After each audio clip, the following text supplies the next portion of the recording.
Welcome to the podcast that passes poor performance on pop culture. I'm one of your hosts, Darren Duncan, alongside with my best friend, Audie Marsh. We're just a couple of cool cats casually causing some chaos with conversation. We're here to entertain you, not hurt your feelings, so don't blame us.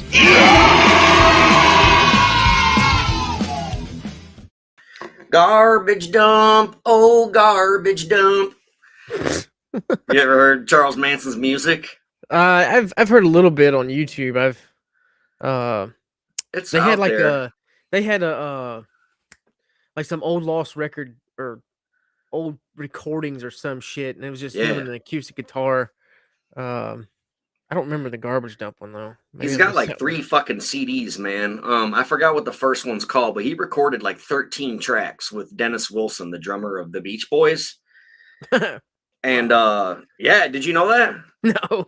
Dude, Charles Manson was really good friends with the drummer of the Beach Boys at one point. We'll definitely get into it. But yeah, they recorded 13 tracks.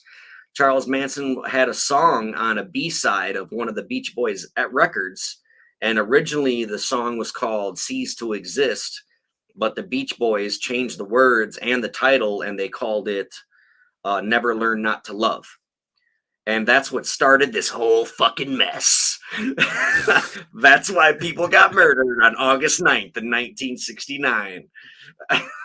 Jeez, over a fucking episode. No, that's some fucking wild ass shit though, man. That's what really happened. But yeah, dude, so obviously today's topic is Charles Manson. What was your introduction into Charles Manson? Obviously he was born way before you and I, but how did you first hear about him? So I think it was Hit, correct me if I'm wrong, Hit Parader, the metal magazine. The metal magazine. I used to get that all the time. That shit was, my walls were covered in. Yeah, me too. I had like Korn and shit, and then once I was done with the magazine, I was like, I'll start plastering it. Yep. If I'm not mistaken, it was Hit Parader. It was a section of T-shirts. Oh yeah, Manson loves you. Yeah, remember kids, Manson loves you. Manson loves you, and I was like, yeah, and that was about the time Marilyn Manson was coming up when I discovered, it was about that same about, and I was like, well, that don't look like Marilyn Manson on the T-shirt, and then we didn't have Google or none of that.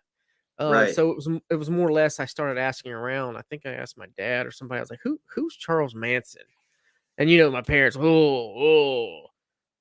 crazy son of a bitch, he killed a bunch of people, blah blah blah blah, and I was like, oh, okay, so no wonder that shirt's in the Hit Parader. So that was my introduction into Manson, was the shirts. It was merch is what came about. And then obviously as I got older and Marilyn Manson, and then I started studying that. I was like, oh, okay, so it's Charles Manson and Marilyn Monroe, so and that was my introduction. Really, it was more or less just merchandise and just word of mouth, because I couldn't Google or YouTube any of that shit. It was just like, if I come across him, I'll learn something about it. But more or less my parents was like, yeah, he was an evil person, he's in fucking prison right now. And I was like, oh shit, well, yeah, my introduction, right.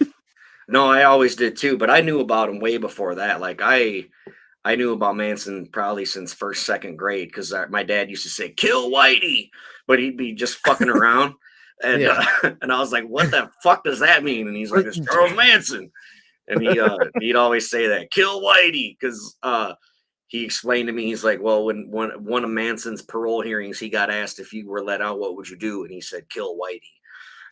But I don't think he really said that. I think that was like a rumor, because I've watched hours and hours of shit on him in the last 2 days, and I've never heard him once say kill Whitey.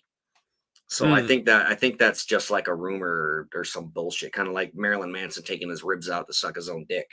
Right. But I got big into him, like right automatically. I was in, because anything my dad talked about or even almost was half-ass into, I fucking had to know everything about it. Like when he mentioned Willie Mays to me, the black baseball player, like once or twice in my life, and I fucking became obsessed with Willie Mays and Muhammad Ali, because that's who my dad idoled as a kid for sports stars, But anyway, to be more relevant, I've read Helter Skelter 4 fucking times, and there aren't many books that I finished because my fucking ADHD is so severe. I can't retain new information. When I'm reading, dude, my brain is thinking about 100 different things Yeah. and I don't know what I'm reading. I'll read, I'll flip pages, but I'm like, fuck, what did I just read? So, but I'm the yeah, same way. so that says a lot for the fact that I've read Helter Skelter 4 times because it's like this fucking goddamn thick. I have every fucking printing ever of Helter Skelter. They've printed it multiple times, and I got the first ever edition hardcover. I got the second printing of the fucking paperback cover. I got when they fucking redid it in 2008. I got all of them. I love Charles Manson, but Right.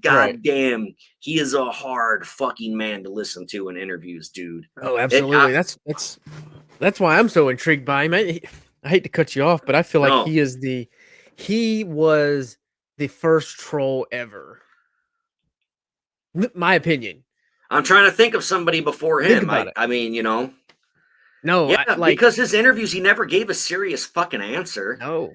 And he would like speak gibberish and shit. And I think he would talk in like prison slang a lot because that's all he fucking knew. You know what I mean? Yeah. But yeah, he would do a lot of prison slang and just, I think he was just trying to be annoying and confusing and mysterious. And he didn't want out because dude, people probably would have killed him if he got out. I don't think there ever was a real Manson family. I don't think it was a real fucking cult. And like he referred to his family. He's like, yeah, we were a family, but we weren't the family. Like our band was called Family Jams. You know what I mean? Like that's what he was saying. So I don't fucking know, dude. But anyway, to get into like the meat of it all, like just facts and shit.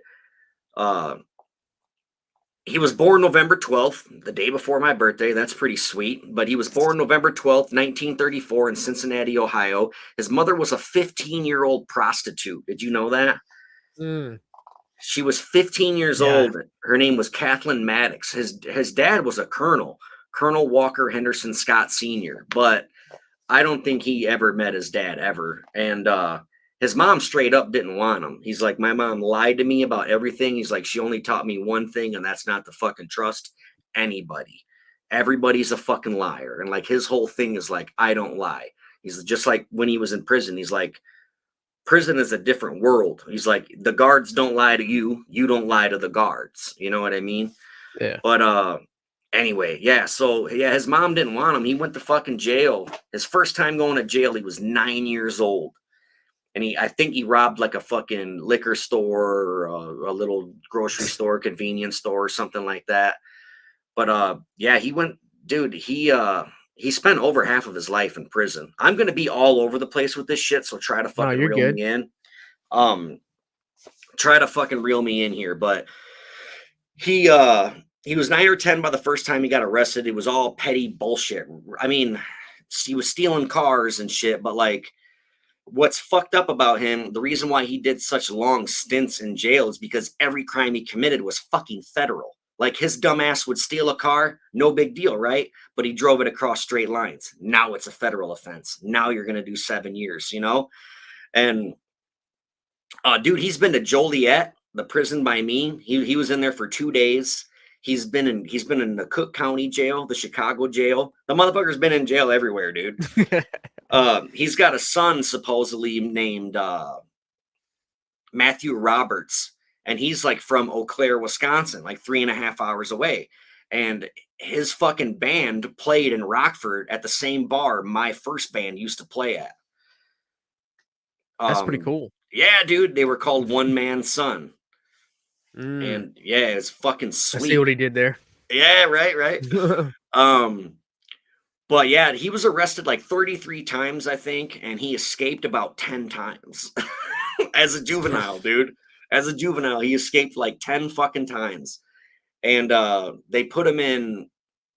There's different sides to this story. I've heard he was raped and beaten, and then in like an interview he did in 1989, he said that he was never raped. But I think he might be saying that because it's embarrassing to admit something like that, and he wants to be a badass, even though he's only fucking 5'2", and Geraldo Rivera could have beat him up if he wanted to. That's why Geraldo Rivera wasn't scared of him.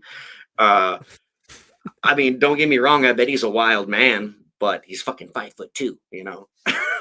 But I think he didn't want to admit to any of that. But when he went to boys' home, it was real rough, and I think that's how he learned how to be, the prison system. And he's been in it over Yeah. half of his fucking life. And when he finally got out in 1968, he was 33 years old, dude. Yeah. He went in jail at 9, got out at 33. He didn't want to be let out. He like he didn't know what to do. He's like, "Don't let me out of here. I want to stay in prison." And they fucking kicked him out, and he went to fucking Haight Ashbury, at the fucking peak of the hippie scene. And there in Haight Ashbury, all you had to do was have long hair and fucking talk the slang, and you fucking fit right in. But that's when he met Mary Brunner, that she was like the first member of his fucking quote unquote family or whatever. And I think they had like an apartment together, and he got her pregnant. That's like his legit baby, I believe, is Charles Manson Jr. He died in 1993. He's got another kid, Valentine Michael Manson, who's 54. No, that's Mary Brunner's son. Yeah, so his first kid was Valentine Michael Manson. He's 54 years old right now. Um, but yeah, that's when he started his little fucking clique or whatever. He met like Squeaky Fromm. You know who Squeaky is, right? Yeah. He met her, and he met Mary Brunner and Susan Atkins and all of them, and he just started this fucking clique because every single one of these girls came from a broken ass home. Like they were all from divorced parents. They were all like seeking love. That's what they all say anyway. They're like, I just want to be loved. And then Manson would fucking pay attention to them. And he would like, it's probably an easy thing to guess, but he'd go up to these girls on the street corner and be like, "So your dad kicked you out?" And he'd be right. And that's why everyone thinks that, like, oh, he has powers and he's a guru. It's like he just knows how to read people because he grew up in a fucking prison. You got to know how to read people, Mm-hmm. But yeah, and then I think I forgot which one of the girls it was, but one of the girls took him out to Spawn Ranch. I think it might have been Susan Atkins. She was the one who got them all out to Spawn Ranch, the old movie ranch that George Spawn owned. And the way they basically got to stay there and shit was do chores, take care of the horses. They would do tour guides for people on the horseback. But the main thing was probably Squeaky sucking off old man George every day, He Manson had Squeaky fucking take care of George Spawn, giving him hand jobs and all that shit. But Squeaky said she loved him. Squeaky's like one of the only people in the Manson family to like stay true, like, and stay loyal to Charles Manson the whole fucking time. Like even in 1989, Charles Manson called her his old lady in an interview, and she tried to like assassinate a president and shit just to go to fucking prison just because I Manson was in remember that. prison. Yeah, like she's like the only one that's like, I think she's recently done interviews and like she's still in love with Charlie Manson, dude. Hey, I think it was the book my mom got me. It was a Jim Morrison book. In the book, it states that he ran into Charles Manson on the music scene there in California. In the book, it vaguely touches bases with Morrison meets Manson, so I thought that was kind of cool too. Uh, with the whole music shit, and I don't know how true it is, but it's definitely in the book. Uh, Yeah, I wouldn't doubt that one bit if they ran yeah, into each other, if they were around there at the same time in the both Hyde in Ashbury scene. California. Yeah, Yeah, the same I like thought San that's kind of Francisco. cool. Yeah, I bet they did fucking run into each other for sure. I don't know what the music scene was like for like unsigned people, or if the Doors, they were probably signed in '69. I'm not sure, but I don't know. I don't Yeah, remember. they were playing like bars, and then they Like got Whiskey a picked up. Go Go and shit like Yeah, that.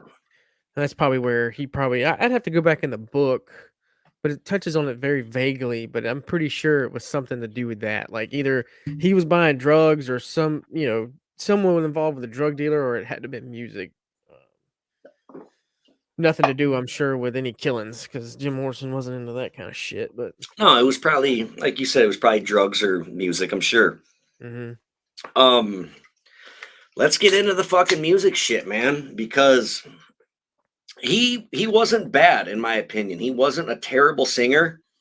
He was kind of a bad songwriter because they were just weird fucking songs. But Manson's a weird guy. What do you expect, you know? But yeah, he's got Right. that song like garbage dump, oh garbage dump. It's so fucking ridiculous. Troll, But man.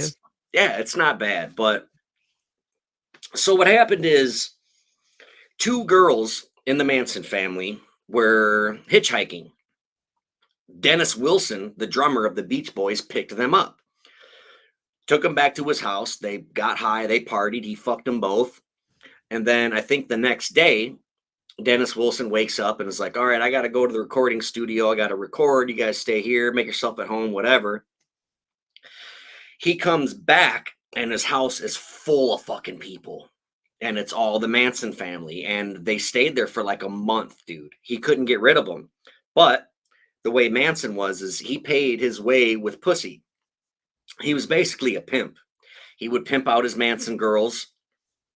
And Tex Watson, I'm pretty sure, was like the drug guy. But anyway, yeah, they wrecked his fucking house. They destroyed his house. He had to buy a fucking new one. Dennis Wilson moved out. But anyway, Terry Melcher was a record producer, and he is the son of Doris Day. And Terry Melcher is like a big time fucking record producer. And I don't think Dennis Wilson made any promises, but the way Manson probably took it as a guarantee or a promise or, you know, word is bond or whatever. And they met. Dennis Wilson made Terry Melcher and Charles Manson meet each other. And Terry Melcher didn't like him, didn't like his music, didn't like anything about him, creeped him out. He's like, fuck that. I don't want anything to do with this guy. I'm not signing him. I'm not recording him anything. But Manson had it in his head that he was going to be a fucking rock star, you know? And when he did that song, the song's called Cease to Exist. They changed it, called it Cease or Never Learn Not to Love, is what the song's called. Terrible title, by the way. They put it on a B side of one of their albums. Didn't make much noise. No one really gave a fuck about it. But they said that they were going to give Charles Manson $5,000 for this song. Well, remember earlier in the episode when I said in prison, you don't fucking lie, you know? Yeah. And that's what fucking set Manson off, dude. Now, okay, so Terry Melcher owned the house that Sharon Tate and Jay Sebring and Wojtek Frykowski and Abigail Folger were staying in. It was Roman Polanski's house. He's the fucking director of Rosemary's Baby. But so anyway, just keep that in mind that Terry Melcher owned this house. But Yeah. so like either way, regardless, Charles Manson wanted revenge on Terry Melcher. All right. But so before that though, there was a motorcycle gang called Straight Satans, and Tex Watson was a drug dealer, but something went down. I believe it was between the Straight Satans and this Black Panther guy named Crow. And Tex Watson got like a bunch of let's say he got like 25 kilos of meth. Well, his whole thing was he was going to keep 2 kilos and sell it to Crow for this fucking like even more than what he got for it. So then he'd get free drugs and some money. But he ended up burning them both. And he's like, fuck you and fuck you. He ditched both on them and he fucking stole the money and the goddamn drugs. And Tex Watson, they call him Tex because he's from Texas, but his name is Charles Watson. So Crow, a known Black Panther, calls up Spawn Ranch and is like, I want to fucking talk to Charles. And they're like, okay. So they get Charlie Manson because he's like the main fucking guy, right? They were all assuming he wanted to talk to Charles Manson. So Manson gets on the phone and the guy's like, motherfucker, I'm going to come there. I'm going to burn that ranch down. I'm going to kill every single one of you pieces of shit. I want my fucking drugs or my money, whatever. Charles Manson's like, all right, bitch, bet.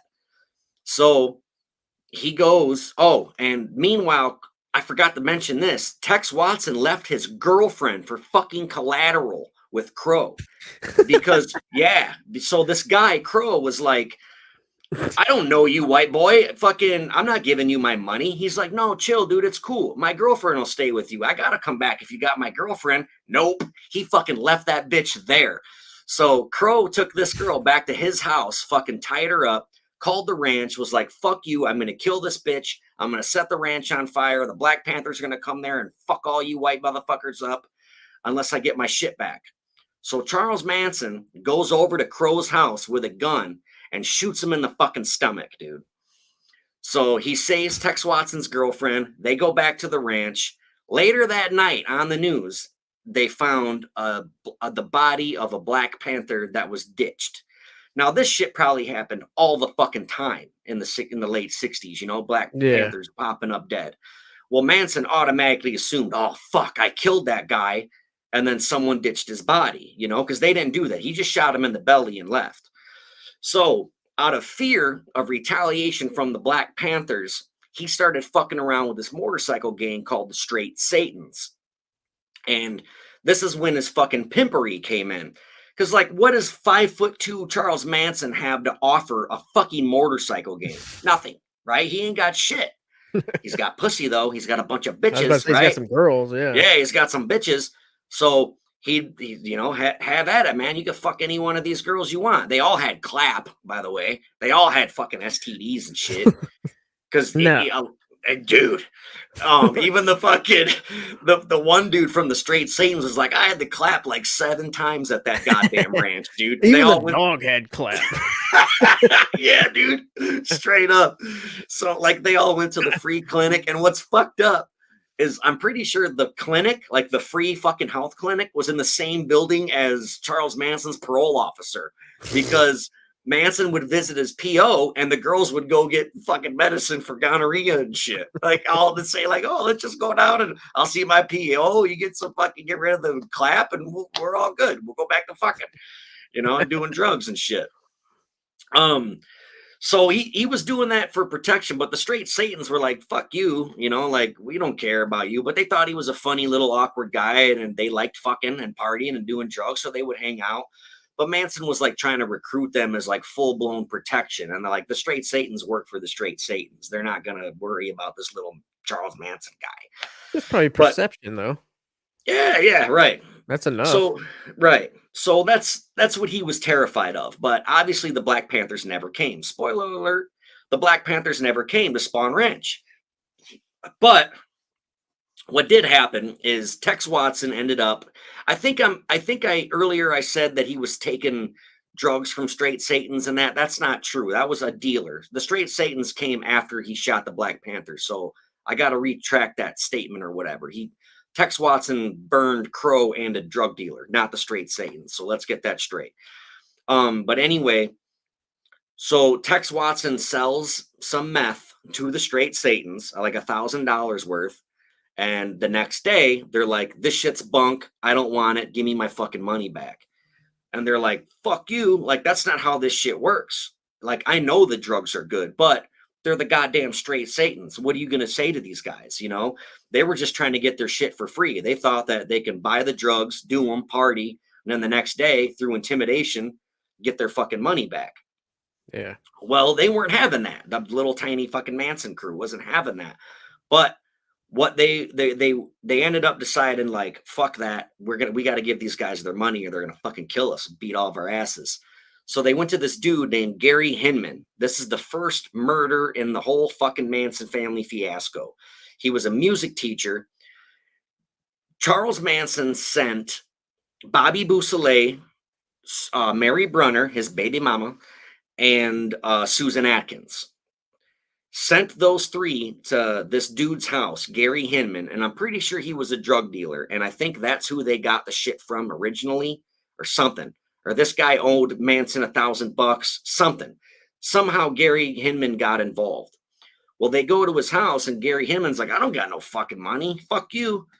You know, I'm not giving you shit. Yeah. And so they call Charles Manson. He's like, well, you know what to do. So Manson ended up showing up and cutting the guy's fucking ear off with a goddamn sword. And he like sliced his face up, cut his fucking ear off. Bobby Beausoleil stabbed the shit out of him while the girl smothered him with a pillow. Then Charles Manson said, but they did get Bobby Boussalet did get Gary Hinman to sign his two cars over. He had like two shitty cars in the driveway, and Bobby Boussalet is like, well, we can get $1,000 for these fucking cars, so let's just do that. So Bobby Boussalet gave him the cars and all that, but they knew they couldn't just walk away because Gary Hinman would fucking tell on him, so that we gotta fucking kill him. But then it was Manson's bright idea to blame it on the Black Panthers. So they took his blood, they wrote political piggy on it, and then they made a panther, their symbol or whatever. They drew it in blood on the wall to make the police think that it was the fucking Black Panthers. So they took the fucking cars. It's like the middle of the night. They go straight to the straight Satans, pay off their debt, all's forgiven. Cool, whatever, it's all done. But then, like 2 fucking days later, Bobby Boussalet gets pulled over in Gary Hinman's car. And they're like, this, you're driving a dead man's car. So they fucking arrested his ass, and he got busted for Gary Hinman's murder. So boom, there's one fucking guy right there connected to the Manson family that committed murder. He's in jail for it, right? Mm. Now they want to get Bobby out. How the fuck we gonna get Bobby out? That's when they started the other murders. This is my opinion. I think that Helter Skelter was all bullshit. That was a thing that the prosecuting attorney, Vincent Bugliosi, fabricated to connect Manson to the murders. Because he could have got the 3 girls and Tex Watson on murder because they all admitted to it. They had no fucking problem admitting to it. But you can't put Manson at the scene. Manson was fucking 45 minutes away. You know what I mean? So Yeah. I know I say you know what I mean a lot, and I bitch at my No, you're wife for good. doing it. But anyway, uh, he was fucking 45 minutes away. He wasn't there. So the only way Vincent Bugliosi could fucking attach Manson to it is through this Helter Skelter fiasco bullshit. But it was all in to get Bobby Boussalet out of jail. Let's commit fucking murders that look like the Gary Hinman murder. We're going to blame it on the fucking Black Panthers, and we're going to get Bobby out of jail. Because clearly, if they got the wrong guy, right? If these murders are still happening while Bobby's in jail. So Charles Manson chose Terry Melcher's house at 10050 Cielo Drive. He thought Terry Melcher lived there. Terry Melcher moved out months ago and rented it to Roman Polanski, the fucking movie director, the guy who made Rosemary's Baby and shit. And he was married to Sharon Tate, the most beautiful woman to ever live, in my opinion, dude. Have you seen pictures of Sharon Tate? Yeah. Her and fucking, god damn it, this computer is pissing me off. She is by far the most beautiful woman to ever fucking exist in my life, but there's a few other ones. Fuck.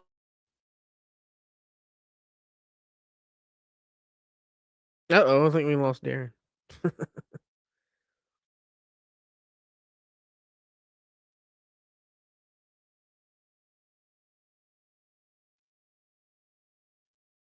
I'm sure he'll come back. What's up, Dylan?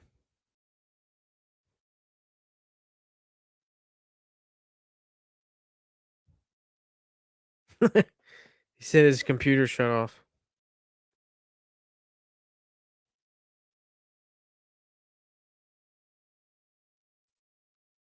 Let me see here.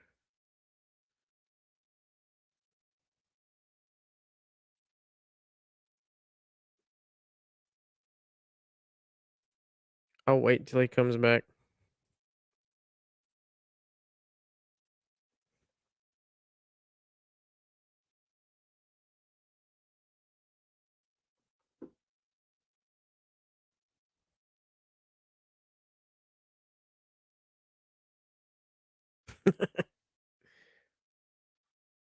Technical difficulties.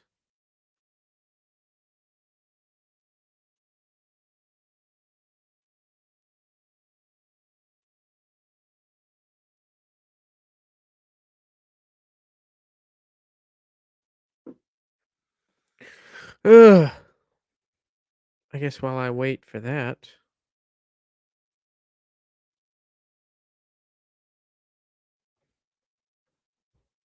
Let me see what it's saying.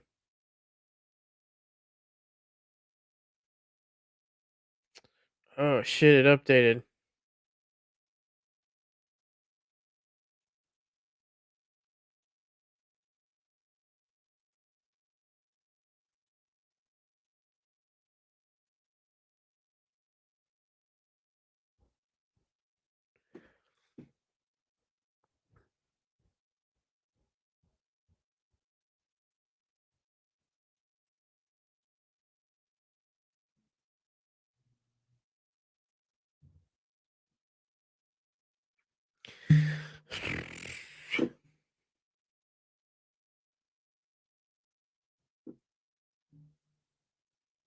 Okay, this computer's rebooting.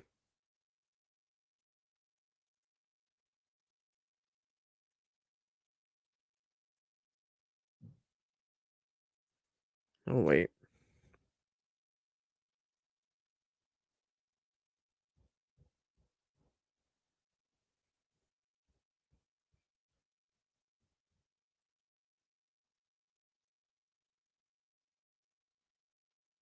I can play a commercial real quick.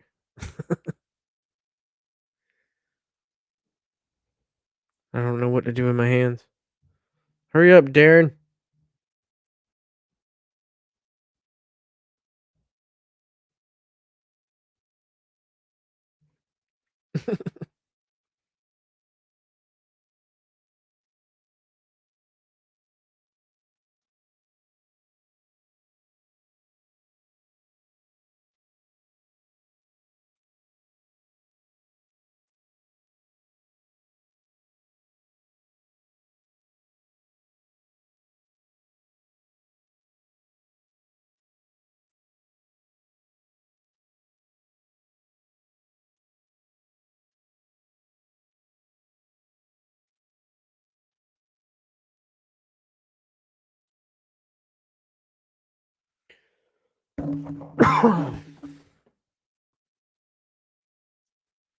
All right, he's working it. He's coming back on. Oh shit! Now my computer's doing some shit.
All right, I'm fucking back. God, that fuck. I'm so Yeah, back. dude, it'll reboot, man. Like right now, my computer's telling me to restart. God, that fuck. That fucking pisses me off. I didn't even fucking tell it to do that. It just fucking did it on its own. Nah, yeah, mine right now is actually it says your device needs a restart. Select a Fuck time. you. I'm No, not it even don't. touching it. So anyway, yeah, dude, like Sharon Tate is like so ahead of her time with beauty. Like, just women did not look like that, dude. Like, she was just fucking crazy hot. Anyway, she was 8 months fucking pregnant. Uh, so Manson wanted these motherfuckers to go up to that house to kill them all in the house because they owed a debt. Terry Melcher did anyway. He didn't know all these other fucking people were there, dude.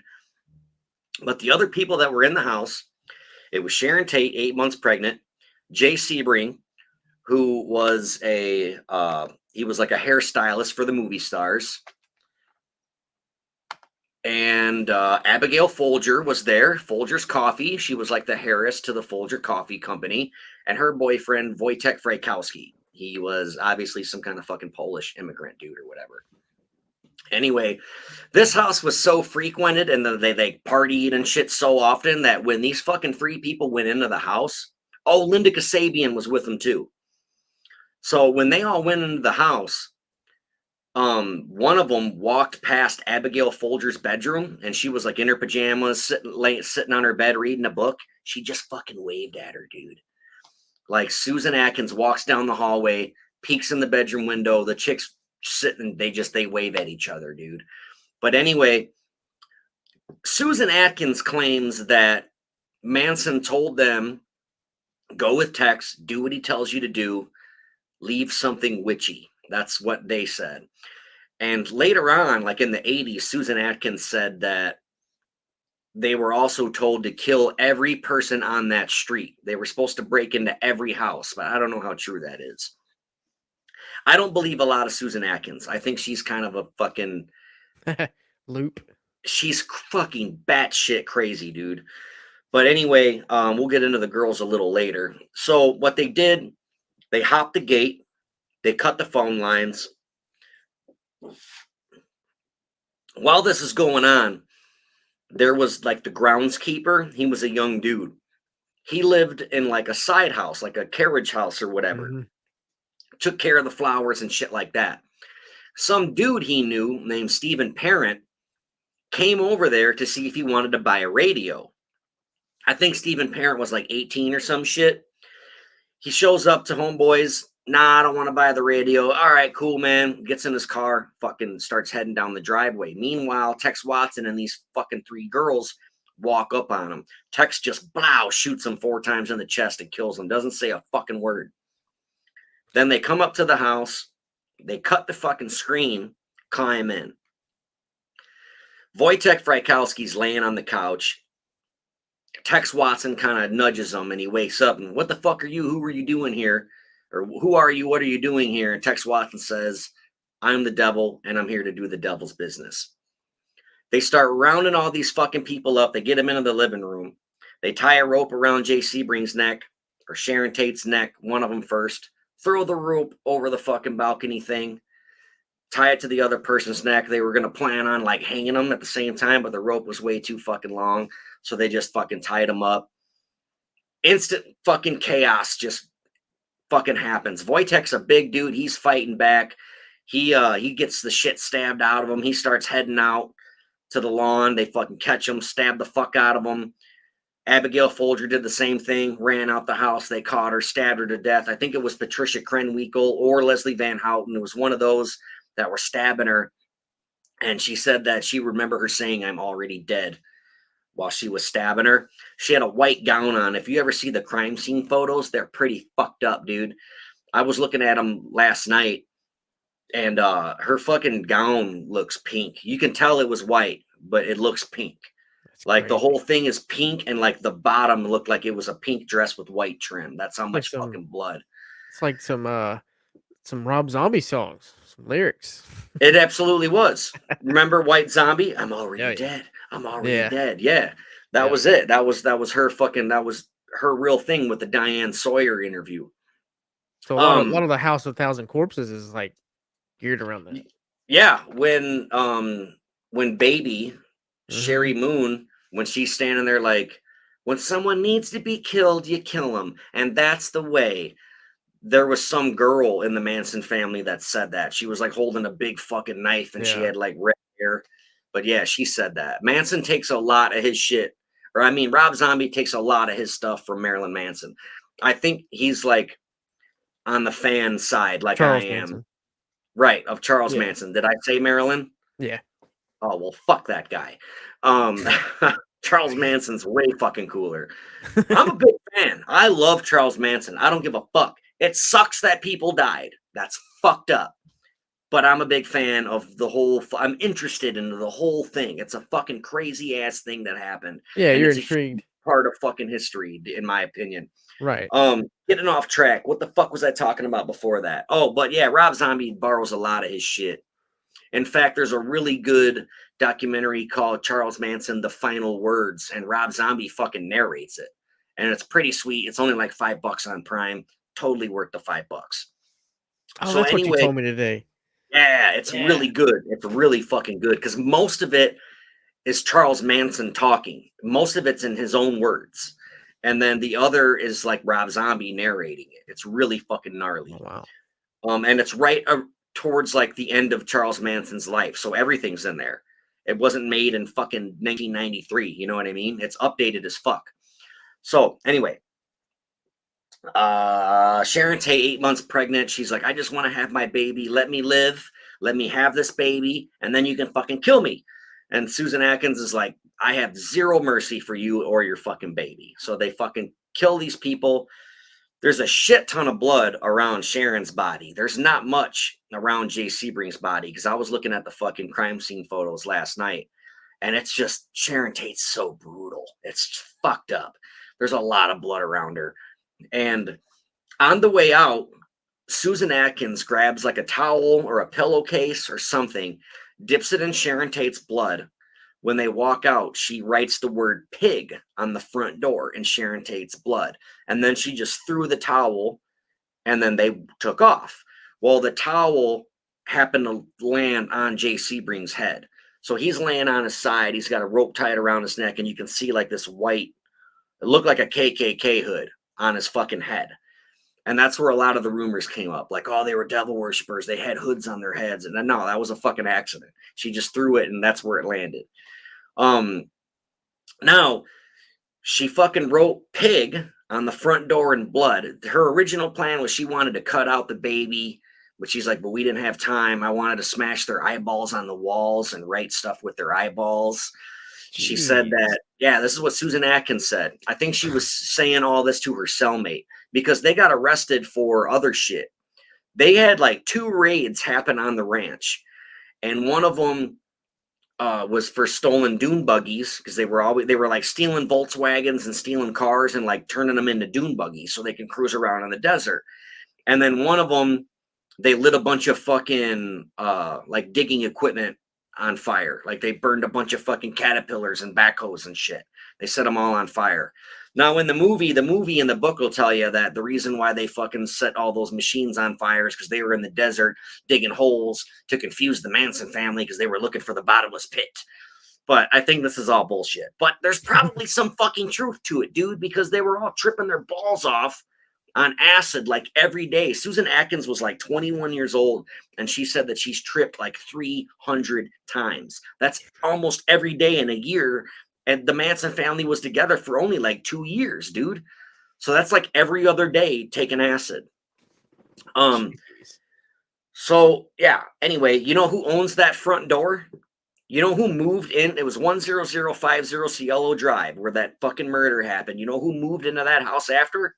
Was it Trent Reznor? Trent fucking Reznor, the singer Yeah. of Nine Inch Nails. And he recorded, I think it was Portrait of an American Family in that fucking house. Wow. Yeah, dude. And when he moved out, he took the front door with him.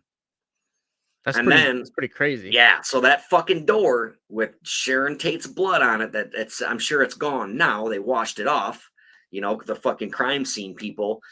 But yeah, Trent Reznor took the fucking front door with him. Like, fuck you. I think he was renting it too. I don't know if he bought it. I think he might have been renting it. I wonder But if he still anyway, got it. that's what I bet, dude. He'd be stupid not to. Man, that's so fucked up. But I'd love to have that fucking thing. I wish I wrote him. Like when I was in high school reading Helter Skelter, I would finish Helter Skelter and start it again. That's how fascinated I was with this shit. And at the end of the book, it has his goddamn address with his fucking prison number and everything. Like, if you want to write this Damn. guy, this is how to do it. And I never fucking wrote him. And I to this day, I kick myself in the balls for not writing Charles Manson. But I was like, what am I going to say? He gets fucking 100 letters every day, and I just never wrote him. And I really wish I did. Because Yeah. who knows? I could have got if I got one letter back, that'd be fucking awesome. You know how much money that'd be worth? Yeah. I think Well, his letters sell for like $1,000 or some yeah, shit, but I I know wouldn't sell them. somebody that's selling them like crazy. Yeah. Merle Allen, Gigi Allen's brother. Oh, he was writing them? Dude, he's all the time selling Charles Manson letters. Really? I can point you in the direction, yeah. Yeah, I want to get They're one signed and everything. as long as they're not ridiculously priced. Uh, I'd have to see. I'm not I spending $1,000 on it, no, but I think a couple of them think he said were like $600 to $800. no, I got his hair. Yeah. I got some of his hair. I used to But have his ashes. yeah, I know. And they talk about that too, that there's other Funeral? documentary. Oh, I was watching his son. He's got like 4 fucking kids, and he had a Michael Channels was Charles Manson's pen pal for several years, and they got along really well. Well, this other guy came out. His name is Jason Freeman, and he claimed to be Charles Manson's grandson. And he's like, I want the Manson estate. I want all of his fucking shit. I want his body. I want everything. And they're like, okay, well, you got to take a DNA test. And he's like, fuck that. I'm not taking a DNA test. I'm his grandson. God damn it. And they're like, well, then fuck you. You're not getting it, you know? And meanwhile, Michael Channels is fighting him. But I think Jason ended up getting all the shit. And a lot of it went to Zach Bagans, the guy from Ghost Adventures, the fucking paranormal investigator, Yeah. because a lot of it is in his museum in Las Vegas. And they talk about that because there's a YouTube video with Matthew Roberts, the guy in the band I was telling you about that played in Rockford. He's from Eau Claire. He there's a fucking really cool like half-hour long interview with him on YouTube, and he talks about it, about the whole court thing and how he found out Charles Manson was his dad and all that shit. That's um wild. It is fucking wild. He was in the system basically, like he was fucking adopted, and then he was going to get married, and they were going to have a kid, and his wife was like, "Well, let's do one of those 23andMe things. I want to find out your heritage and my heritage. That way, when we have a kid, we know what all the heritage is." But this was like before 23andMe. It was like in 1993, and it was super fucking expensive to do this shit. So the guy's like, fuck that. I'm not doing that. I don't really care about if I'm 20% Scottish and 30% this. He didn't give a fuck. But he ended up going through the system and finding out who his real mother was. And she basically, in so many words, told him that Charles Manson was his dad. She never came out and said it, but everything matched up because, like I said earlier, when he was in Cook County in Chicago, and he was like born in Eau Claire, Wisconsin or whatever, or his grandma's from there or some shit. That's all around the same fucking area, the same time. He was conceived in 1967. That's when Manson got out when he was 33. That's when he was with Matthew's mom. Matthew asked Charles Manson if he remembered his mom. He said, yeah.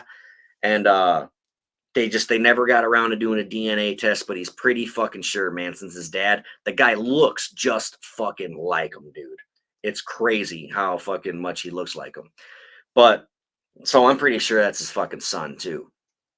The fuck else was I talking about before that? Do you ever read the book Chaos about how the CIA was using Manson to Yeah, I was gonna get into that at the very end. I was gonna surprise Audie with that, so you just fucking ruined it. Who is this not Chase person? Spoiler alert. Yeah, no, it's not that big of a deal. But yeah, there is a book called Chaos. I think that guy was on Joe Rogan's podcast. I'm not for sure though. It might have been somebody else. But anyway, we'll get there later. So that kind of sums up the whole fucking Sharon Tate murder fiasco. Like they fucking did that because they wanted it to look like people were out there killing people while Bobby Boussalet was in jail for Gary Hinden's murder, and they wanted to blame it on the fucking Black Panthers. It wasn't about a fucking race war. I don't think, and it wasn't about Revelation 9 in the Bible. It wasn't about the fucking White Album, Helter Skelter, none of that shit. Now, when they did this, it was pure fucking chaos. There was bodies everywhere because they walked in the house and they're like, you're going to die tonight. So there was fucking chaos. Manson's like, I'm going to show you how to fucking do this. That's one side of it, why he took them into this neighborhood to teach them how to kill, basically. But I don't really think that's what happened. But There was a dude, I wish I remember what fucking documentary this was. There was a dude that like Manson and them partied with at his house, and there was this guy named Zero, and he fucking played Russian roulette with a full gun and killed himself. But I think he was fucking murdered. I think they killed him in this dude's house, and then they told the cops this guy fucking shot himself. And I bet they set it up. And in 1968 or whatever, that probably wasn't very fucking hard to do. Oh, a fucking Right. druggie shot himself. Fucking call the newspapers. You know, this shit happens all the fucking time. They didn't give a fuck. Um, but there's this documentary where they interview that dude, and like he catches himself up. Like it's, I'll find out what documentary it is, but it's fucking great. You got to check it out. Anyway, I think so the Manson family at one point stayed at this house and partied there and everything. Lino and Rosemary LaBianca lived next door to this dude, and they called the cops on the Manson family when they were fucking partying next door. Here's your revenge. So that's why Manson has them go into this house to fucking kill them. None of this shit was random. Everybody fucking says this was all random. It wasn't fucking random, I think. I think Manson fucking held a grudge, and he's like, all right, well, fuck it. We're going to kill people. That way we can get Bobby out. Let's kill these guys. They're fucking assholes. Remember them? They called the cops on us. But in Helter Skelter in the book, it did say that Manson snuck up to one house, peeked in the windows, and he saw pictures of children on the wall. And he's like, no, not that house. We're not going to do this house. But he did say to them, someday there might be children and you will have to kill them, but I won't do that to you tonight. So anyway, Manson goes into Lino and Rosemary LaBianca's house, ties them up, steals their shit, says, I'm not going to hurt you, sneaks out. Then Tex and the girls come in and fucking slaughtered them. They, Manson said that they all had to get their hands dirty. So they took turns stabbing them. They fucking, there was a, like a fork protruding from Lino's stomach. They carved the word war into his stomach. There was a steak knife sticking out of his fucking throat. They wrote Rise on the wall, which I think was a Beatles song, I think, but it was also like a Black Panther thing. And they wrote Helter Skelter in blood on the refrigerator, but they fucking spelled it wrong. They wrote Heelter Skelter. It was Healt. These fucking idiots wrote Heelter Skelter. They fucking ate watermelon. They spit the seeds in the fucking sink. They left the rinds in the sink, took a fucking shower, and hitchhiked back to the fucking ranch. That's how comfortable these people were murdering, dude. So with Rosemary, they fucking took the lamp that was next to the bed and tied the cord around her neck and choked her with it. And they stabbed her. She was already dead. And Tex is like, everyone's got to get their hands dirty, and hands one of the girls the knife. I think it was either Leslie Van Houten or Patricia Krenwinkel. And she stabbed her in her ass like 16 times. And yeah, like lower back, ass area. And if you look at it's crazy. If you look at the crime scene photos, like you can see a shit, like it shows her naked ass, and there's like a bunch of little fucking knife wounds in it. It's crazy. That's wild, man. It's fucked up. What then Manson had this fucking plan. He stole her purse, like her little wallet that goes inside her purse that had her credit cards and all that shit in it. They drove to this Black Hood, this predominantly African American neighborhood. But here's what's fucked up. Only 1% of that community was black people. So Manson didn't know his shit. Manson thought they were going to go to the fucking ghetto, go to a gas station. He told Linda Kasabian to put that girl's wallet in the bathroom, and he's like, some black person is going to find this wallet, use the credit cards, boom, get busted for Rosemary and Lino LaBianca's murder, you know? But Linda Kasabian went into the girl's bathroom and dropped it in the fucking tank of the toilet instead of hiding it, because she didn't want to be a part of this. She was there on both fucking nights, but she says she had nothing to do with any of the murders. And the movie shows that when they walk up, she's like crying, and Tex is like, go wait in the car, because he knew she would be a fucking problem. So apparently Linda Kasabian did nothing, but I don't necessarily fucking believe that. She did get immunity in the fucking trial for her testimony. The defense said, we can't charge you with shit as long as you fucking testify. But you have to testify to this, this, this, this, and this. You have to fucking say Helter Skelter was the plan. So she'll fucking say anything to not go to prison for the rest of her life. Right. I would. I fucking would. I don't care. I'd lie on the stand. Oh, I guess I'm the first person to ever lie under oath. You know, what the fuck? Everybody fucking lies under oath, man.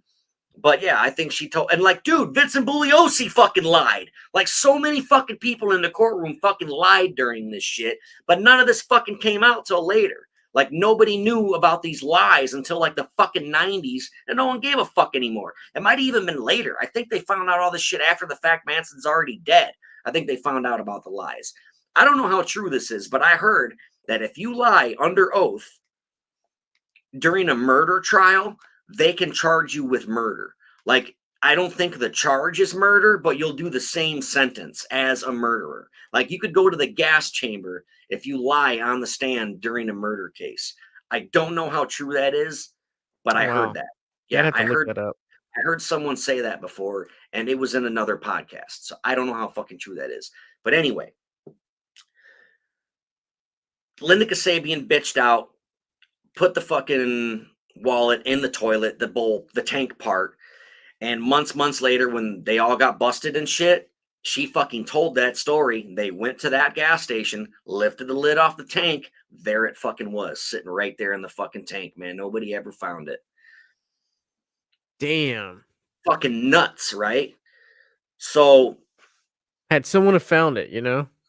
that's what I'm saying. If someone would have found it, It changed everything. yeah, and I get what he's saying, like, oh, we'll put it in the fucking in the ghetto, in the fucking hood, and someone's gonna grab it and use it. But he picked the wrong hood. It wasn't a ghetto. It was a decent area. You know what I mean? It was fucked up. And I don't mean like, oh, there wasn't any black people there. It was a good neighborhood. That's not what I'm fucking saying. I'm just No, I saying get what you're saying. he thought it was a shitty black ghetto neighborhood and that a black person would find it and fucking use these credit cards. But after the fact, like, we find out later that like 1% of the fucking residents of that neighborhood were black people. So it wasn't even the right neighborhood that he was talking about. But color of skin doesn't matter, neither here nor there, whatever. I'm just saying this was in fucking Manson's eyes. So that's basically it as far as the murders go. They think that there was like 33 murders that the Manson family committed over this whole thing. Like, one of the fucking attorneys wound up dead. He's a big guy with a big red beard, long red hair. He was a acquaintance of the Manson family. He was one of the girls' lawyers, and one day he just didn't show up to court, and they ended up finding his fucking body off a Hmm. cliff. He was like wedged under a rock, like somebody pushed him off a fucking cliff. They say it was a suicide. Some people think it was an accident. Some people think the Manson family killed him because Manson didn't like the way this guy wanted to run the girl's case. They were trying to like weed. I don't know what they were trying to do, but that's what ended up fucking happening. And then Shorty Shea, he was a ranch hand. He went missing. They still haven't found his body, but the story is they cut him up into 9 pieces and buried him somewhere in the desert. And I think Bruce Davis is the guy to do that. I think Bruce Davis was the one who killed Shorty Shea, chopped him up, and put him in the holes or whatever. But anyway, so when they all got all right, so how they got caught, I told you about how they were all arrested. There was 2 different raids on the ranch, but they was for arson and one was for Grand Theft Auto. They got let go because the fucking paperwork had the wrong date on it. Like, they busted them on the fucking 13th. Well, the fucking warrant said the 16th or whatever. So they had to let them go. They couldn't fucking the whole Manson family, after fucking committing these murders, walked the fuck out of the fucking jail. The way they got busted was while Susan Atkins was in fucking jail for that bullshit, she blabbed to her fucking cellmate. And she's like, the cops around here are so fucking stupid. You know about that fucking murder in Benedict Canyon with all the movie stars? She's like, you know who did it, right? You're looking at her. And she fucking spilled the beans on everything to her fucking cellmate. This bitch wouldn't shut the fuck up. She sang like a bird. She's kind of like me. So fucking that's why I like her so much. No, she's a hottie though. Susan Atkins is fucking hot. She don't look like it on my t-shirt or like in the court or anything, but like when she did an interview in the 80s, man, she's a Betty. But anyway, what the fuck was she's the hottest one, dude. So that girl, her cellmate ended up saying, hey, I told on her, was like, this fucking crazy bitch, get her out of my cell. She fucking told me that they fucking killed all these people. So they all get busted. They start admitting to it and shit. Manson's like, I didn't fucking do shit. I wasn't there. I was at fucking Spawn Ranch banging some chick, you know. They were out there fucking or killing people and shit. But after talking to more people and more people, one of the straight Satans narked on him too, because I think he had like some gun violations that he wanted to go away. And he's like, well, if you get rid of these gun violations, I'll fucking tell you what I know about Charles Manson and everything. And they talked about this whole helter-skelter bullshit, how Revelation 9 in the Bible talks about like 4 people that have chest plates of iron. And Manson thought the chest plates of iron were guitars. They had hair of women or whatever. Like, oh, they had long hair when they made the White Album. They breathed fire. Well, that was their singing, their vocal cords. And they in Revelation 9, it talks about the bottomless pit, and there's a key holder. Supposedly there was a 5th member of the Beatles that died or some shit. Manson says he was like the 5th member of the Beatles resurrected, but he's also Jesus. And he was the key holder to the bottomless pit. And what was going to happen was Helter Skelter was this race war, because the song Helter Skelter talks about a slide, right? When I get to the bottom, I go back to the top of the slide, right? Mm-hmm. Well, he was saying that that was a metaphor for the black community, for the black man, because they're on the bottom. Well, they're about to be on top after this. So they're going to kill all these famous white people. The blacks and the whites are going to go at war. The black people are going to win. And after all the white people are dead, meanwhile, Manson family's hiding out in the desert in the bottomless pit. There's no more white people on the planet, only black people. But black people now are in control of the world, but they don't know what to do. They don't know how to run it because they only know what the white man taught them. They don't want to be cops and judges and lawyers and doctors and all this. So here comes Charles Manson out of the bottomless pit, and he's going to teach them how to fucking rule the world, and then it's going to be his world. That's Helter Skelter in a nutshell. That's Helter Skelter. That was Vincent Bugliosi's fucking thing. That's what he thought. That's what he was claiming Helter Skelter was. And the only fucking way he could connect Manson and get him tried for the murder or conspiracy or whatever was if he could tie him to Helter Skelter. And he obviously could, because everybody talked about Helter Skelter, and that's how they tied him into it. So they got sentenced to death, the death penalty. But several years later, the Supreme Court ruled it. Forgot. I'm fucking catching a buzz. I can't remember what they ruled it. But anyway, inhumane or whatever. And they canceled the fucking death penalty. Inhumane. Yeah, it's whatever. It's cruel and unusual or some shit. So they took away the death penalty, and all of their sentences got fucking switched over to life. So they all had to do life in prison. Tex Watson, he was tried separate. He's in prison in Texas. He's like a fucking televangelist, dude. In the early 2000s, I remember seeing him on TV way late at night, and he was a fucking preacher on TV, dude. Tex fucking Watson, Charles Watson. Yeah, it's fucked up. But I'm trying to think. So I'm trying to look at my notes here. I got a bunch of fucking notes that I'm trying to think of. Let's see. I don't know. His whole fucking thing, I don't think it was death and all this shit and Helter Skelter. I think he just wanted to fuck bitches and take acid, man. I think that's all he wanted to do, and he wanted to play his fucking guitar. He just wanted to be a rock star. And but then the people started getting antsy because he probably did talk about Helter Skelter. Oh, Helter Skelter's coming, man. Can you dig it? And they're all fucking tripping. And then they're like, well, when's Manson coming? And he's got 30 annoying bitches tugging on his pant leg. When's Helter Skelter gonna happen, Charlie? You said Helter Skelter. He's like, shut up, bitch. Go fucking kill some people. Go start it. Go fucking start Helter Skelter.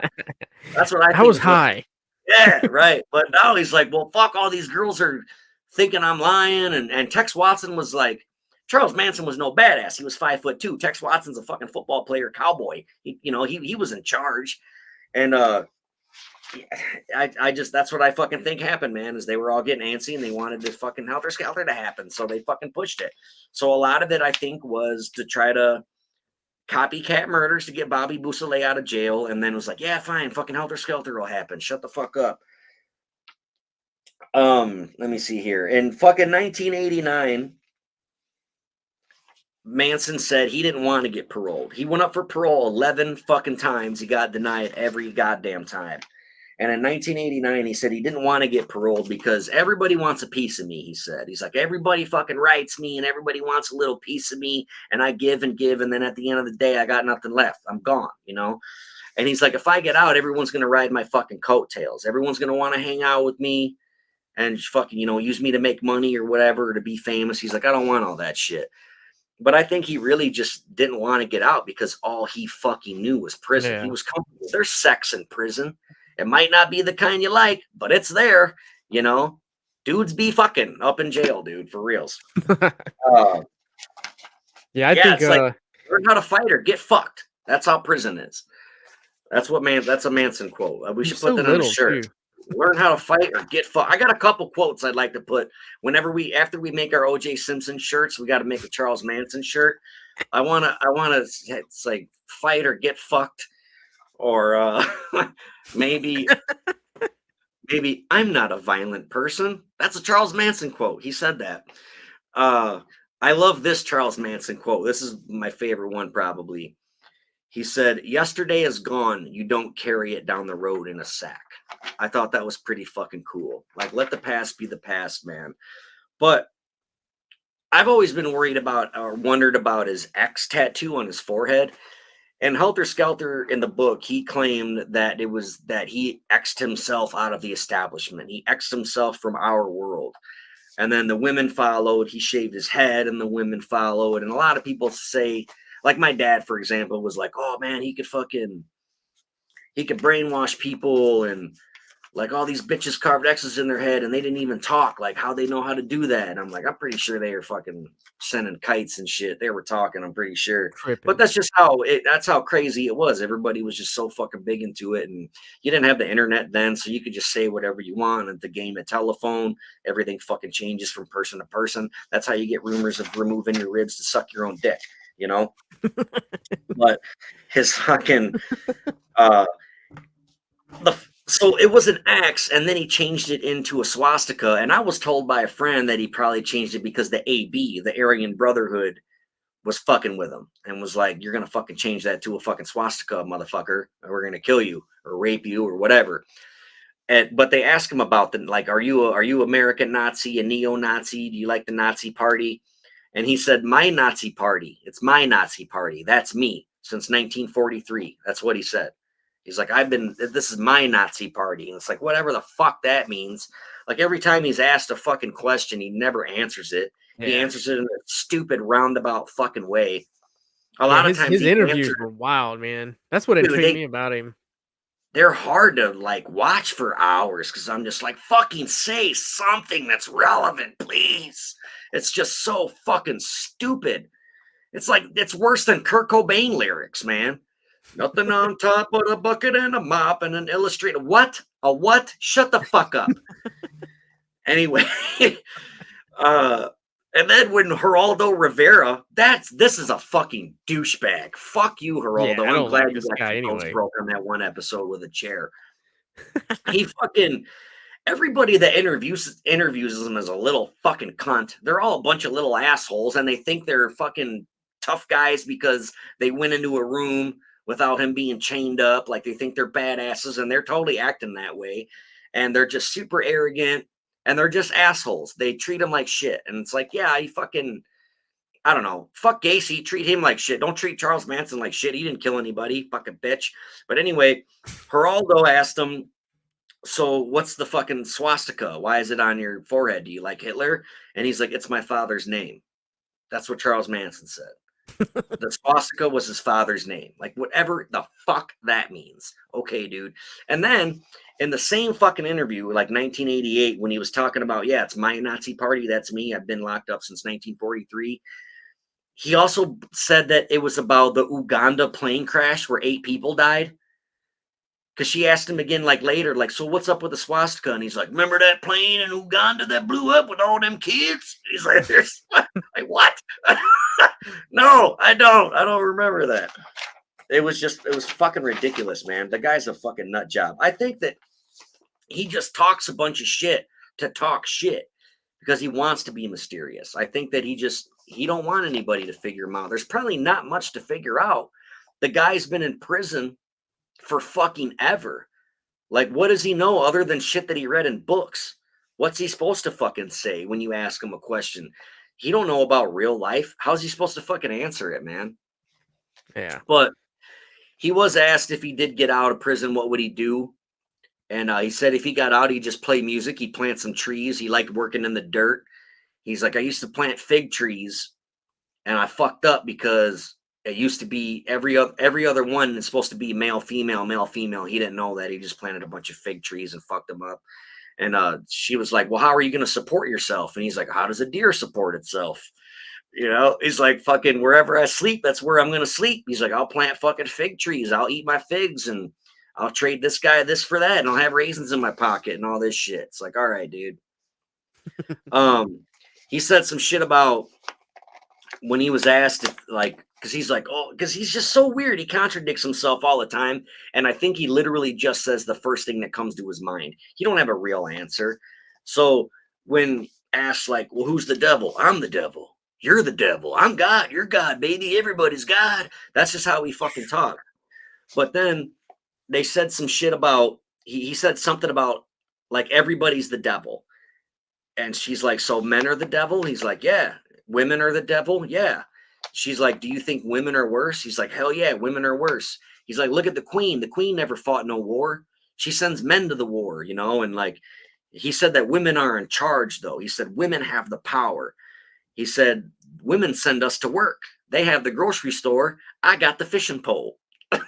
I'm like, okay. It kind of makes sense. Yeah, it makes sense. It's like when Dave Chappelle said that men are hunters, women are the prey, the nice car is the bait. You know, it's like if you smell good, you look good, you're intriguing, you got a nice car, good job, gotcha, bitch. You know, that's how you hunt. But that's pretty much all I got on it. Oh, this is a really cool statement too that I really thought was awesome by Charles Manson. The lady asked him, so how do you get people to do? She's like, so were you able to get people to do what you wanted them to do? And he's like, oh, hell yeah. She's like, well, how do you get people to do what you want to do? And he's like, anybody can do that. And he points to the prison guard. He's like, that guy with the stick, that stick's making me do whatever it wants to do for the last 43 years.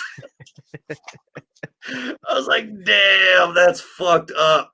He's right, though. He's like, you know, but sometimes I got the stick. Sometimes you got the stick, you know? It's fucked up, man. Yeah. In a weird way, he made sense. Yeah, for In his sure. own little way, he made sense. And that's why I was so intrigued by watching some of his interviews. Because, that's all we had. Right. What you and I had. We just read and watched YouTube videos and documentaries, but I found him very intriguing. One of his ones where he mentions he's a nobody. He's just a hobo. I thought that was a pretty Yeah. good interview. I've seen interviews too, like the one with Diane Sawyer, when he starts the interview like, I'm a 15-year-old girl in Tennessee. And I'm like, what? And then later you find out he's talking about his mom, you know, but it's just the way he talks is just fucking weird. Well, why didn't you just say my mom, you know? Yeah. He reminds me of you a little bit in this one instance. Our first episode, we talk about you setting the mayor's fucking lawn on fire. Yeah. Well, Charles Manson said that his mom didn't want nothing to do with him. He had no dad. He had no parents. He stayed with an aunt and uncle. He said all of his uncles were mountain men. They didn't go to schools. His uncles would take him up to the mountains, teach him how to hunt, whatever, and be like, The war is not over. The South didn't lose. We're still rebels. That's what his uncles would tell him. And he's like, don't go to them Yankee schools, boy. That's what he told him. He's like, so the next day I set the school on fire when he was 9 years old. It's So fucked up.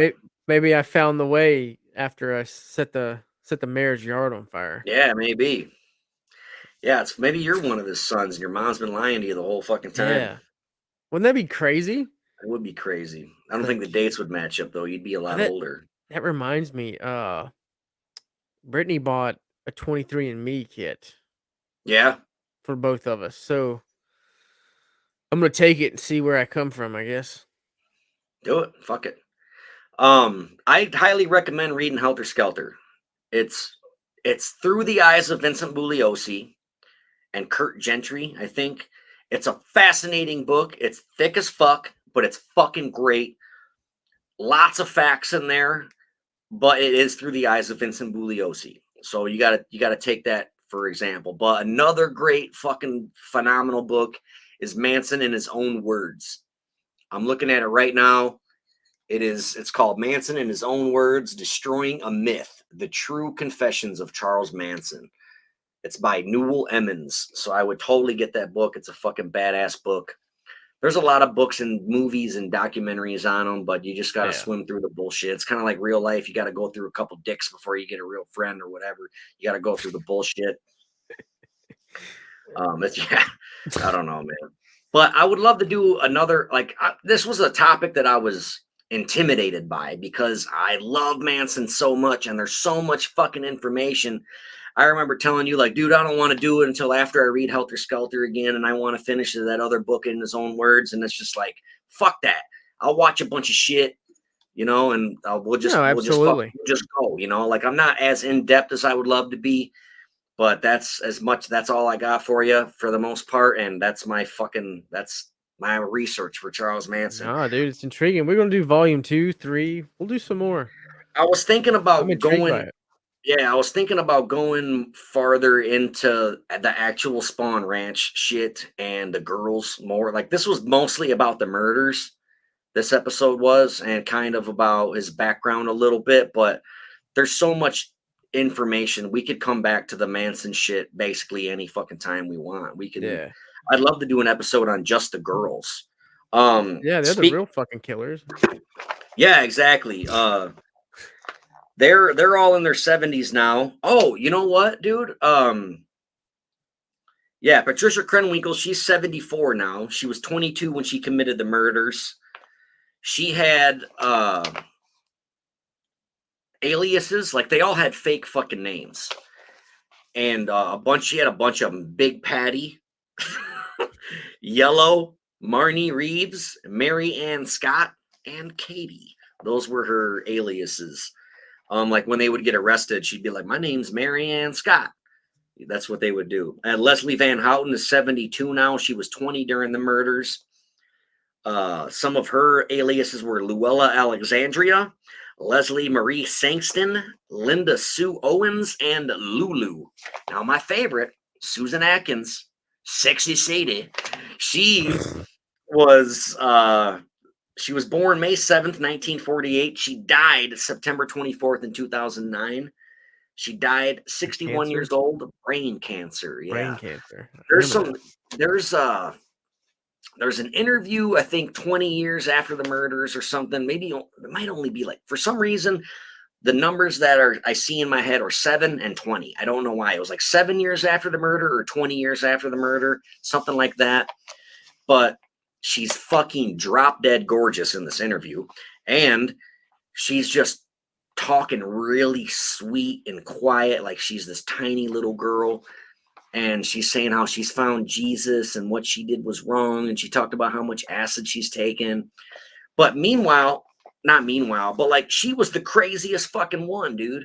She's the one who said, "Oh, I wanted to cut the baby out and smash your fucking eyeballs on the wall." And all three of these girls were just singing and fucking dancing. It was a big fucking game to them. And I think it was at first, dude. I think it was fucking let's trip, let's fuck, let's kill. Then they got busted. They're in the fucking media. Everybody wants a piece of their shit. They're in the fucking limelight. Everyone's taking their pictures. Everyone's talking about them. So they're like, fuck yeah, let's be fucking goofy and silly and make fun of it. Then they got sentenced. Then shit got real. They got sent to their fucking cages, to their cells. Nobody cared about them anymore. Nobody wanted to fucking interview them anymore because it's all done.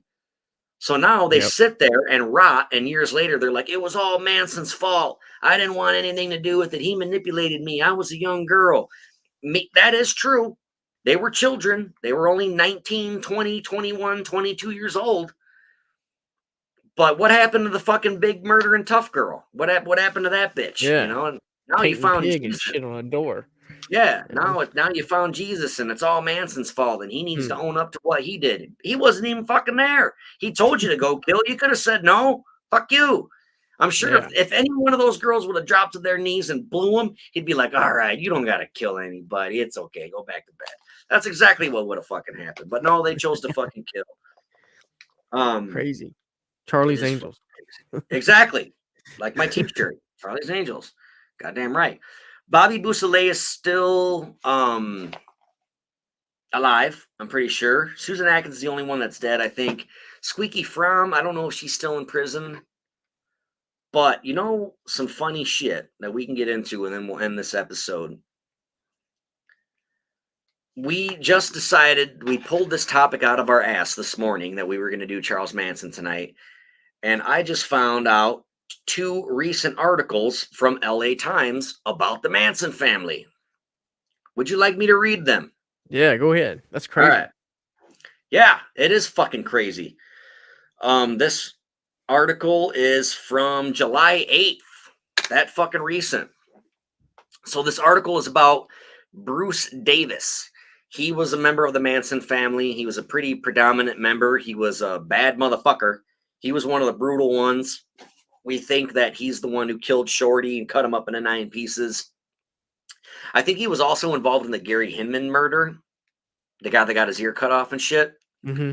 So anyway, our source is LA Times, Los Angeles Times newspaper, just so everybody knows, so I'm not fucking plagiarizing or whatever. But a California panel on Friday denied parole for a follower of cult leader Charles Manson convicted of slayings more than half a century ago. Bruce Davis was previously recommended for parole 7 times, but those findings were rejected by 3 consecutive governors. Parole commissioners told the 79-year-old Davis to try again in 3 years. Better luck next time, fella. Sorry. They said he lacks empathy, Michael Beckman, Davis's attorney, said after the hearing before 2 parole commissioners. Davis has said he helped kill musician Gary Hinman and stuntman Donald Shorty Shee in 1969. He previously said he cut Shea with a knife and held a gun while Manson cut Hinman's face with a sword. So he was there then. He was holding him at gunpoint while Manson chopped his fucking ear off. I wanted to be Charlie's favorite guy, he said during a 2014 parole hearing. Afterward, other followers wrote political piggy on the wall of Hinman's home in his own blood. Davis was not involved in the more notorious killings of actress Sharon Tate and 6 others by the Manson cult that same year. The last 14 commissioners of the parole board found Bruce Davis suitable for parole, as did the last 9 experts who found him at a low risk for violence. For these 2 commissioners to think they know better is appalling. Governor Gavin Newsom has consistently rejected parole recommendations for Davis and for other followers of Manson who died in prison in 2017 at the age of 83. Davis's release was previously blocked by governors Arnold Schwarzenegger, fuck him then, and Jerry Brown. No, I'm just kidding. Fuck Bruce Davis. Fuck him right in the ass. He can stay in prison. I don't care. Anthony DeMaria, a nephew of victim Thomas J. Sebring. So Jay Sebring was the hair designer of the Stars that got murdered right next to Sharon Tate. Mm-hmm. So Anthony DeMaria is a nephew of Jay Sebring, and he argued against Davis's parole on behalf of him and his family, the guy with the ear that got chopped off.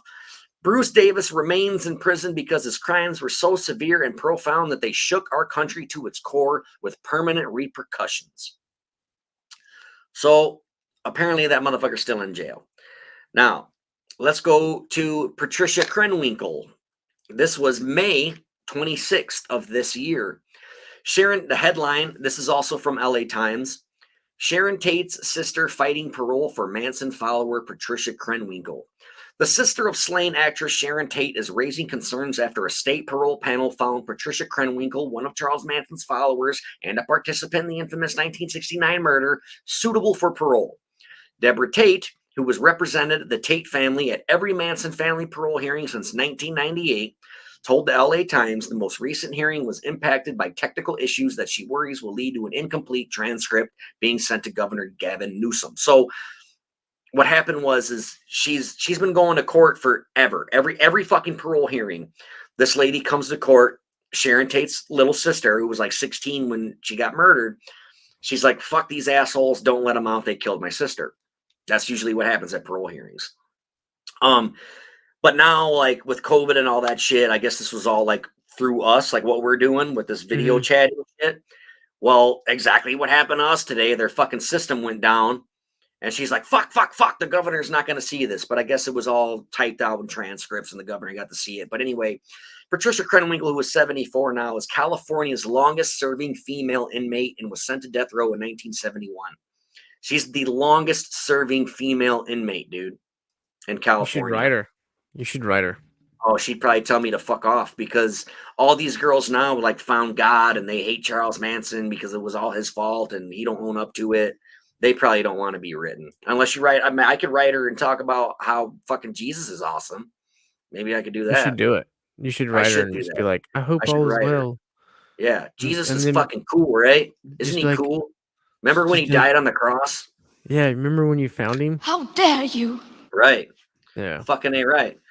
So after the state's highest court ruled the death penalty, we've already talked about all this. But yeah, so the tentative decision will be reviewed by the Board of Parole Hearings Legal Division, which can take up to 120 days, according to a statement Thursday by Terry Thornton. But this was written in May, so I highly doubt that she fucking got out, dude. I'm pretty fucking sure she didn't get out. There was something else I was going to talk about too, and I fucking forgot. What was I talking about before all this shit? No, you're just wrapping it up, and then you went into the article. Yeah, well, there was something else I wanted to fucking say. I don't know. Let's see. My fucking ADHD sucks. Yeah, I don't know. I don't remember. Fuck. But yeah, so that's basically what's up.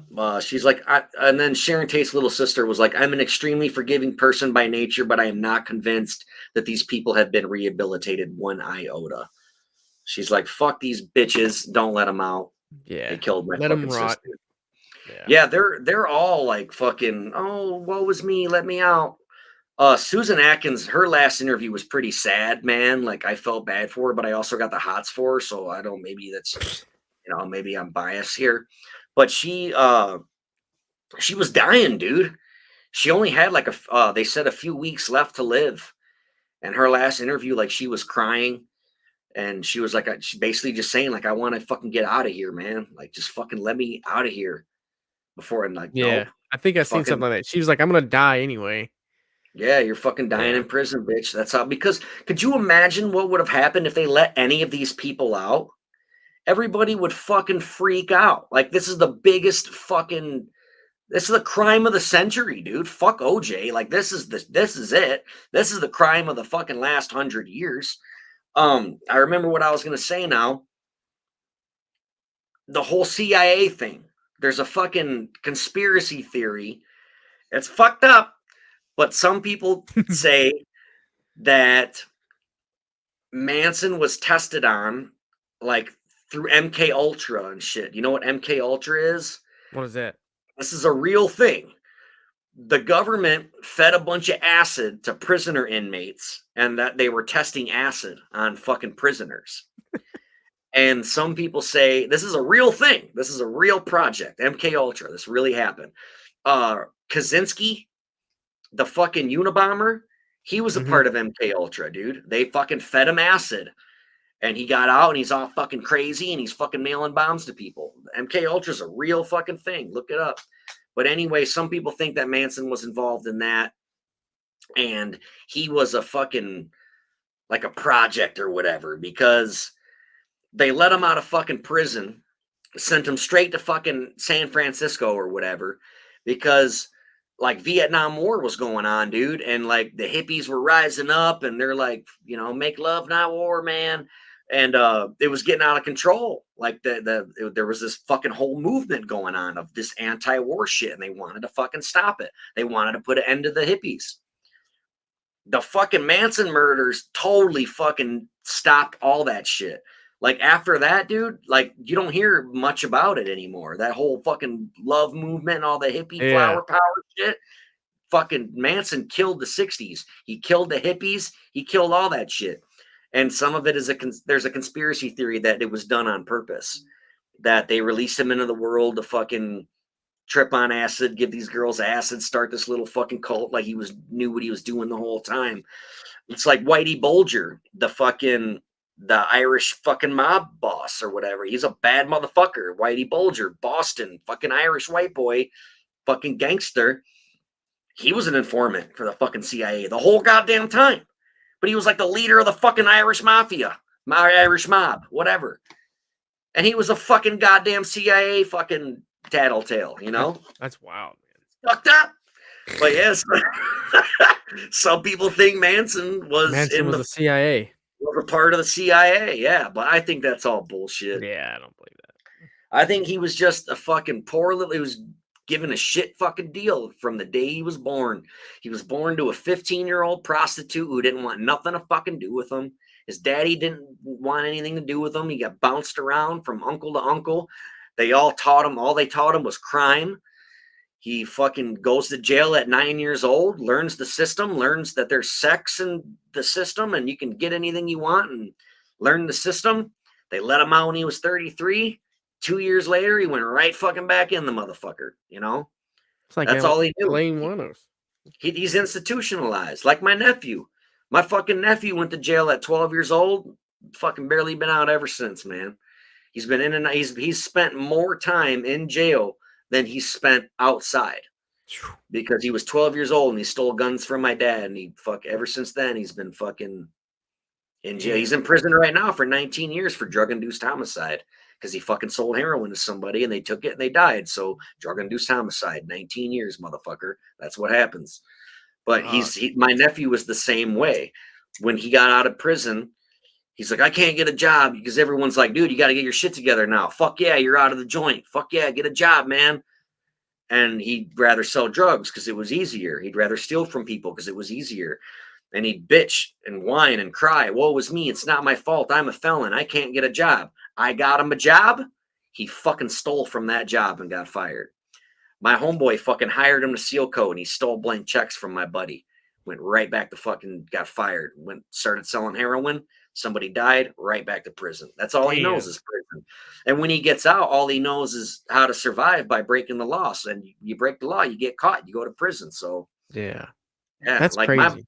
My mom will probably never be able to hug him again. Her grandson, she ain't never gonna get to hug her grandson again because she's fucking 70 and he's gonna be in there for 20 fucking years. My mom might live to be in her 90s. She's a healthy lady, but I'm just saying. No, I get it. But yeah, I don't know, man. That really pisses me off about that thing that happened where my computer shut down. So if you can, definitely get that fucking out for the audio. I will, dude. And then upload it to Spotify. It'll be uploaded on Spotify. I'll tweak it tomorrow. We'll get it done. Cool. All right. And then yeah, that's all I got for this episode, man. I liked it. I didn't know half that shit, man. Good. Cool. That's what I like to do. I like to educate as well as entertain. I basically just watched some of his interviews and a couple of Googles here and there. Yeah. I still wanted one of those shirts though. It says, "Remember, kids, Charlie loves you." Oh, I've always wanted one, man. But I didn't have my own money back then. My mom had to buy me the Hip Reader magazine. You think she's gonna buy me a Charles Manson shirt? No fucking way. Mine too. I never expected it. I was like, I'll never see it. Dora bought me this shirt for Father's Day. Nice. It's got Patricia Krenwinkel, Leslie Van Houten, and Susan Atkins on it. And the silhouette of Charlie's Angels, the movie, in the background, and it says Charlie's Angels on it for all the listeners that aren't watching this live. I love this fucking shirt. I had to wear it today. But yeah, so that's it. Thank you to all of our patrons. Ben Newman could not participate tonight because he is closing the bar that he owns. And do we got any patrons still? Are these people still giving us money? I'll have to check, man. You have to check. Well, I have to check because the system, I fucking hate it. I wish it was easier. Well, if people should I'm give us looking their into money anyway. look, I'm looking into something a little better than that fucking Patreon shit. All All right. right, cool. Cool. Ben just got here and we're ending the episode. Fuck. But it'll be on YouTube. Yeah, so that's pretty much all I got, man. So thank you all for your patron. Shout Yeah. out to Ben Newman Do some for volume. supporting us. Volume 2, do Charlie's Angels. Yeah, we'll be back on Charlie's Angels and all that jive. All right, I'm gonna get out of here, I guess, man. All right, man. I'll holler at you. All right, brother. Later. See you, man. Thanks for tuning in to our little Passion Project podcast. Remember, we go live every single Friday night, same damn time, same damn channel. So if you miss it, don't blame us.